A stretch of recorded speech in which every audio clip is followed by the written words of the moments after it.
మన భారతదేశంలో హిందువులు దైవంగా భావించే గోవులను కబేలాలకు తరలిస్తున్న తరుణంలో పశువులపై ప్రేమతో గోశాలను ఏర్పాటు చేసి గోవులకు సేవ చేస్తున్నారు రమేష్ స్వామి. టెక్నాలజీ, మెకానికల్ లైఫ్, కరువు పరిస్థితుల వల్ల పల్లెలో పశుపోషణ తగ్గిపోతుంది. ఈ పరిస్థితుల్లో గోవును కాపాడుకునేందుకు తెలుగు రాష్ట్రాల్లో గోశాలలకు గోవులను పెంచడంలో చాలా వరకు కృషి చేస్తున్నారు. దూడలను పంపిణీ చేస్తూ పేదల రైతులను ఆకట్టుకుంటున్నారు. మడకశిర మండల పరిధిలో ఒక చిన్న అడవి ప్రాంతంలో కొండలు, గుట్టల మధ్య రమేష్ స్వామి గోశాల నిర్వహిస్తున్నాడు.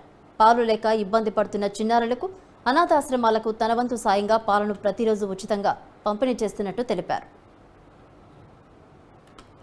కె రమేష్ అనబడే నేను కొద్ది కాలం పాటు ఆవులో సేవ చేయాలని చెప్పి ఒక చిన్నటి కోరిక. ఆ కోరిక మేరకు ఒక ఆవు దూడ కషాయకు పోయేదాన్ని తీసుకొని దాన్ని చేరదీసి దానికి టయానికి గడ్డి నీళ్ళు అందిస్తున్నందుకు నాకు దేవుడు అలాగే నాకు అభివృద్ధి తగ్గించినాడు. ఈనాటికి సుమారు 22 ఆవులు మేపేదానికి కల్పన చేసినాడు.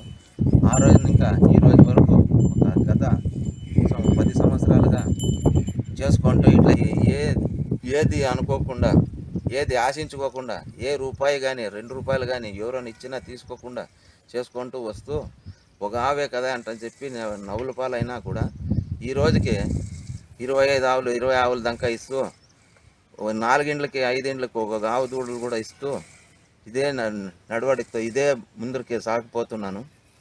ఇవి కొన్ని మా ఇంటి దేవునికి కూడా వదలడం జరిగినది. ఇవి కూడా నేను మేపుకుంటూ దానిని సహకరించుకుంటూ డబ్బు పెట్టి కొనిండేవి కూడా ఉన్నాయి, వాళ్ళు ఇచ్చిన దాతలువి ఉన్నాయి. మొన్న కోగర రొద్దం ఇంకా కూడా వచ్చినది, రొళ్ళ నరసింహస్వామికి వచ్చిన కుర్రలు కూడా వచ్చినాయి.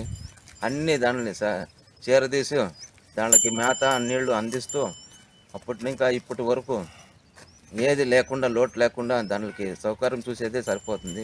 పట్టణానికి కొంత దూరంలో ఉండి ఇవన్నీ నేను చేస్తున్నాను. ఇప్పటి వరకు